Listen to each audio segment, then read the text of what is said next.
According to Gregorio Zaida, the first uprisings in the Philippines during the Spanish era included the following. Lakandula and Raja Suleiman's uprising in 1574. Cause: opposition to the abusive practices of the Spanish and their broken promises. Outcome: the uprising was stopped after agreements were made. Leaders: Lakandula and Raja Suleiman, Datus of Manila, who fought to defend their territory and rights. Tamblot's uprising in Bohol from 1621 to 22. Cause: opposition to the forced change of religion from native beliefs to Catholicism. Outcome: the Spanish suppressed the uprising. Leader: Tamblot, a Babaylan or spiritual leader who led the fight for the native people's beliefs. Bangka's uprising in Leyte in 1621 to 22. Cause: opposition to forced baptism and the spread of Christianity.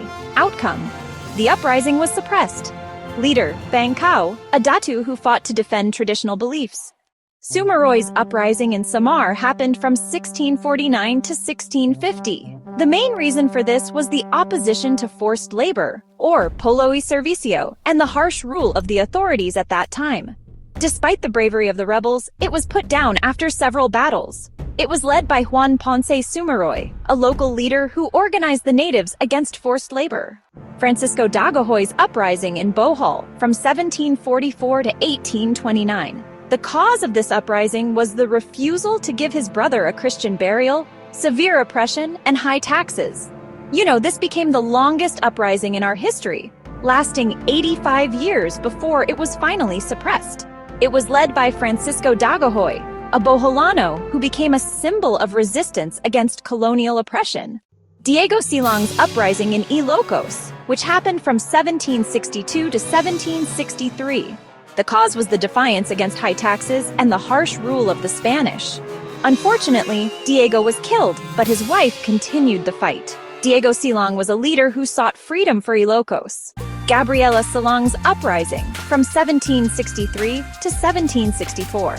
The reason for the uprising was to continue Diego Silang's fight after his death. In the end, the uprising was suppressed and Gabriela was killed. She is known as the mother of the Philippine Revolution. The uprising of the Creoles and Insulares from 1820s to 1840s. The cause was the discrimination against the Creoles, who were Spaniards born in the Philippines, by the Peninsulares, or those Spaniards born in Spain, and the desire for reform and freedom. This resulted in conspiracies and uprisings such as the Bayot Conspiracy in 1822, Novali's uprising in 1823, and the Palmero Conspiracy in 1828. Creoles like Captain Manuel, Jose and Joaquin Bayot, and Andres Novales were the leaders of these uprisings.